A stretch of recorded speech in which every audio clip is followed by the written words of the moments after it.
prebieha praktická časť technickej olympiády. Máte možnosť vidieť žiakov v plnom nasadení. Chalani, vy ste odkiaľ? Z ktorej školy? Slatinské Lazy a Kalinka. Slatinské Lazy a Kalinka, takže vám sú takéto veci dosť blízke, nie? Tak nám, hej. Tak. A čo robíte? Stoja na sviečku.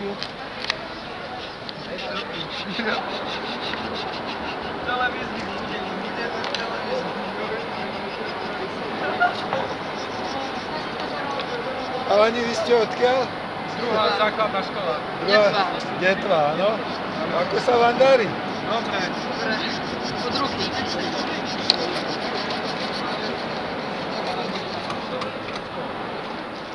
Chalani, vy ste odkiaľ? Z prvej základnej. Prvej základnej školy? Áno. Tak to staré Detve, že? Áno. Poďte, dobrý skôr. Jaj. Vyskytli sa aj nejaké problémy? Zatiaľ ne.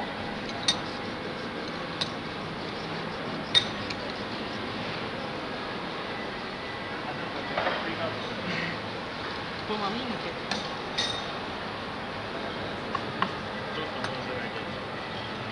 Vy ste z ktorej základnej školy, chlapci? Z Riňovej. Z Riňovej. No, tak... A tam sú dve základné školy, z ktorej? Z Krivca. Aha.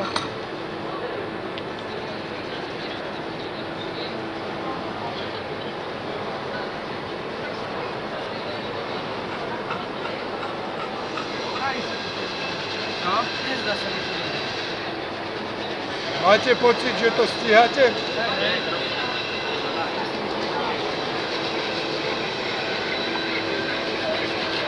Vy ste škadia, chalani? Z Kriváňa. Z Kriváňa.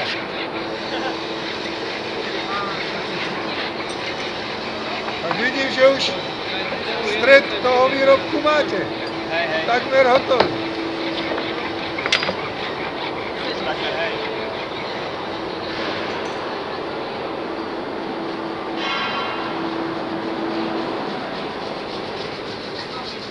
Chcete sa vy predstaviť, chlapci? Odkiaľ ste?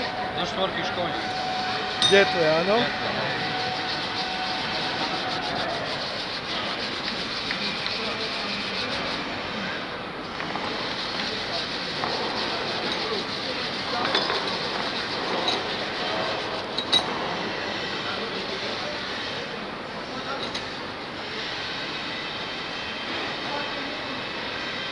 Vy ste odkiaľ, chlapci? Z Revúcej, tak vy ste z toho okresu, ktorý prišiel na hosťovanie. Darí sa vám? Ani nie. Veľmi nie?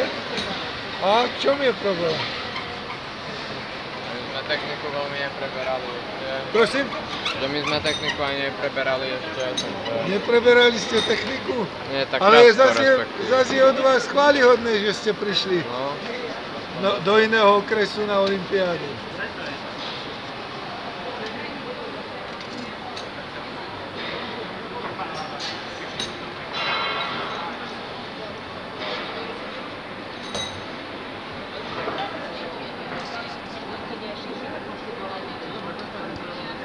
Premiamky si porobte na vrtanie, chlapci. Dobrý deň, prajem. Ako sa vám darí? Veľmi dobre, šikovných chlapcov máme, tak sa nám veľmi dobre darí.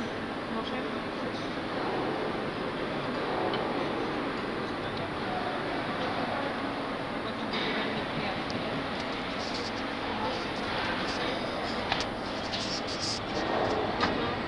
Podal si? No, poď.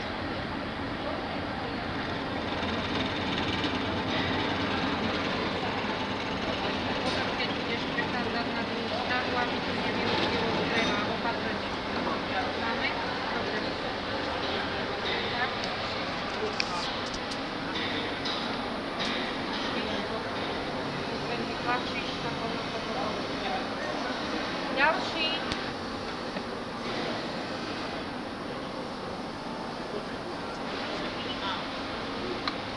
prechádzať cez odbor na druhú stranu, tak netlač veľmi, aby ti nevylúpil. No, stred cítiť. Hrotky musí do toho pasovať, vieš? Ha? Myslíš tak? No, tak to sa páči.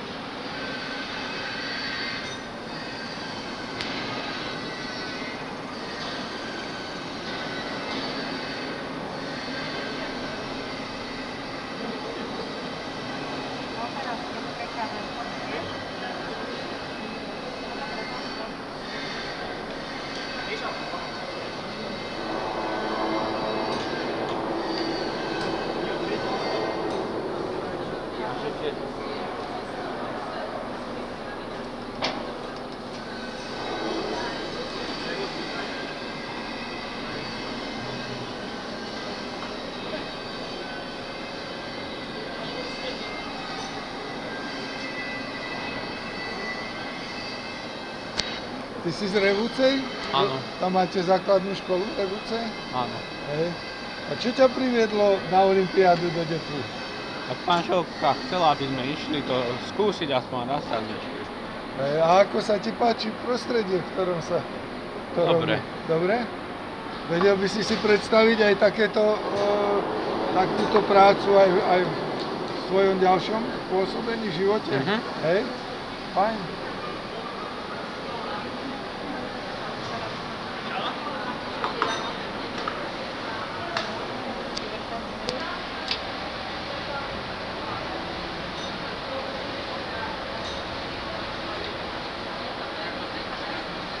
Nejde.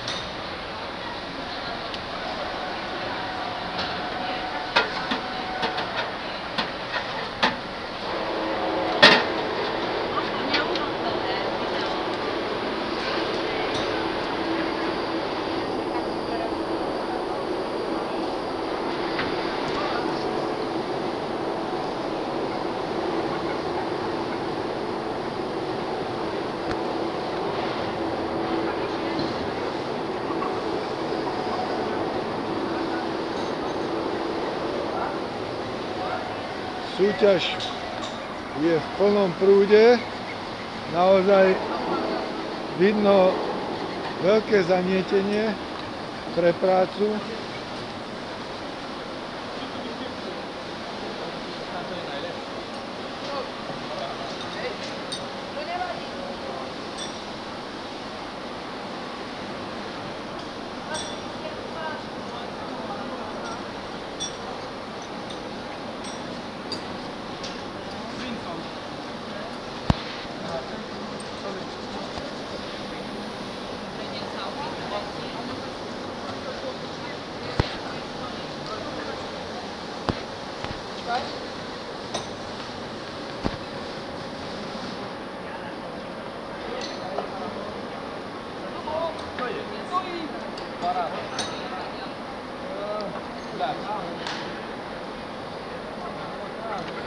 Vy ste z akej školy?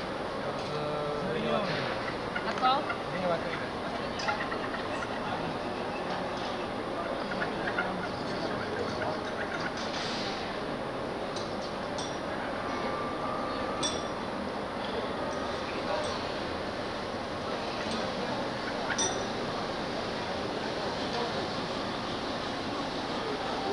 Nad regulérnosťou súťaže dohliadajú pečlivé oká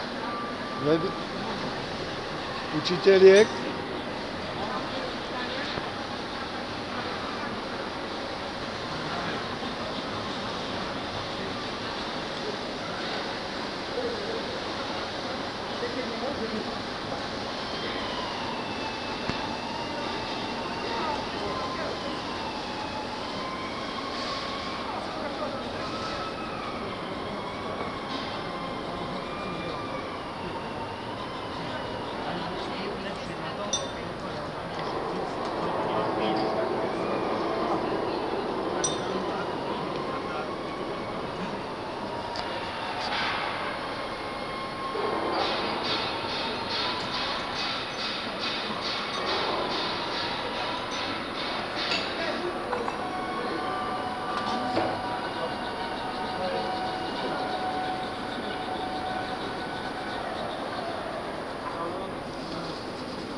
Dobrý deň, môžem sa pristaviť na chvíľku? Nie? Ale ja len jednu otázočku. Z ktorej základnej školy ste? Z jednotky. Z jednotky? A ja z dvojky. Z dvojky. Čiže z Detvy, áno? Áno. Hej. Myslíte si, že táto olympiáda pomôže deťom zorientovať sa v ich ďalšom smerovaní v živote? Naučia sa niečo, to určite, lebo s takýmito vecami sa nestretnú so všetkými na základnej škole.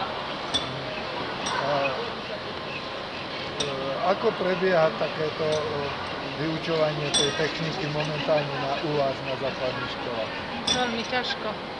Materiálne je to, dielne nie sú vybavené, takže sa veľmi ťažko s deťmi robí. Majú veľmi nízky počet hodín. Áno. Ja mám tu osmakov, ktorí mali v 7. ročníku len po pol hodine v týždni. Čiže raz za 2 týždne, 45 minút. To je strašne máličko, takže celkové by to bolo 15-16 hodín, ale ešte im niečo odpadlo. Takže sú tu takí chlapci, ktorí skutočne majú veľmi veľa znalostí z domu, viac z domu ako zo školy. Čo sa týka zručnosti. Rozumiem. A plánujete to nejak zmeniť v novom školskom roku? Dotáciou hodín techniky alebo... Teraz od nového školského roku, teda teraz čo je 2015-2016, od 5. ročníka majú všetci povinne jednu vyučovaciu hodinu. Týždenne? Týždenne. Aha, čiže to budú 4 hodiny mesačne? No, teoreticky 33 hodín. 33 hodín. 33 hodín do roka, do školského roka. Ale to sú tie malé deti. Tieto veľké deti, tie sú vlastne ako keby ochudobnené o toto celé, lenže, no, povieme, všetko sa rušilo, to, čo bolo dobré, sa zrušilo a na novo niečo vybudovať je už horšie. Na všetko treba peniaze, či na materiál, na výrobu alebo pomôcky, proste strašne veľa peňazí. Áno, rozumiem. Uvítali by ste, pokiaľ by mohli deti pracovať aspoň v rámci svojej záujmovej činnosti Aj takéto také roky. Nie len teda s drevom, ale aj s kovom, po prípade v rámci elektrotechniky prácou na nejakých zostavách elektrických. Myslíte, že by to bolo zmysluplné? Takáto podpora neformálnym vzdelávaním? Myslím si, že to je len bohužiaľ tie deti majú strašne veľa aktivít a vtedy, keď sa to nemusí to proste výjsť, že v ten deň má voľno. Aby mohol navštevovať takýto krúžok a takých detičiek je málo. Minulého školského roku, čo teda majú možnosť chodiť na spojenú školu, tak proste niektoré nemajú ani vzťah k práci, aby chodili pravidelne. Odfláknú to, čo mňa to teda mrzí, pretože sú z našej školy, reprezentujú nielen seba, ale aj školu. Možno, že by sa to dalo napraviť zmenou financovania, aby deti neboli financované len v jednom krúžku, v jednej organizácii, ale aby, povedzme si, popri tom fotbale, florballe mohli dovoliť aj takéto krúžky tohto typu, ktoré im pomôžu sa, povedzme, lepšie potom presadiť tej konkurencii v rámci toho vzdelávacieho procesu ďalšieho na stredných školách, prípadne aj na vysokých školách. Pretože máme skúsenosti, že žiaci, ktorí absolvovali technické krúžky v rámci projektu, ktorý realizuje súkromné centrum voľného času, tak boli úspešní aj na stredných školách v rámci rôznych súťaží, ktoré sú organizované medzi strednými školami. A sami povedali, že najväčší najviac im dalo preto, aby boli úspešní, že jednoducho chodili rok, dva na takýto typ krúžky. Máte pravdu, úplne pravdu. Toto celé je o tom, že nemajú kde získať zručnosti. Tie deti v tej škole toho získajú veľmi málinko zatiaľ, pretože tie deti, čo už pôjdu, čo sú teraz piataci, tak už to zase bude o inom. Ale tieto deti, ktoré idú v rámci toho staršieho školského vzdelávacieho programu, tak tí sú, no, neviem to nazvať, či je to ochudobnenie, alebo možno, že je to proste, je to tak. A v tom ďalšom živote je to potrebné, aby nie len, že chlapci, ale aj dievčatá vedeli, čo je pilka, aby vedeli, čo je zverák. Možno sú to deti niektoré z nejakých činžákov, ktoré nikdy nemali možnosť kde pracovať. Pomáhať možno na nejakej stavbe, možno doma niečo spraviť, pretože všetko sa dá kúpiť, skoro všetko, dobre, ale určité tie zručnosti ten človečik by mal mať. Ďakujem vám veľmi pekne. Ešte prosím vás vašim menom. Krnáčová Anna. Ďakujem pekne.